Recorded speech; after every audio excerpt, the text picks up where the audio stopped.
Yun mga boss, meron tayo ditong EcoSport. Papalitan natin ng transmission fluid. So dual clutch. Ayan, so meron siyang specific na ETF para sa kanya.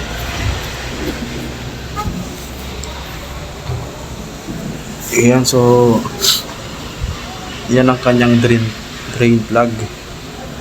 Drain ko na kasi yung oil niyan, so pinapakita ko lang yung drain plug niya. Yan,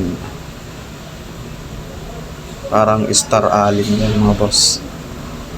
And then so pakita rin natin dito yung sa gilid niya yung overflow yan.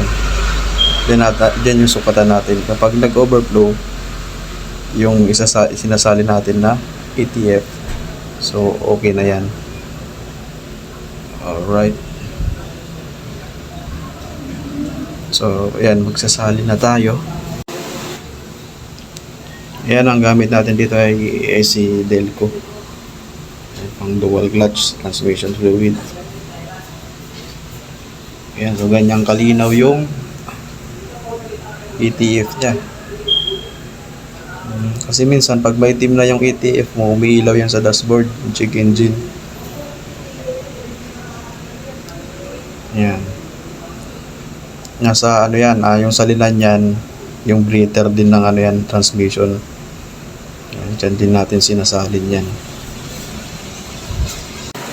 Siyempre, kailangan lang tanggalin dyan yung computer box and then yung battery. Kasi nasa ilalim siya ng battery.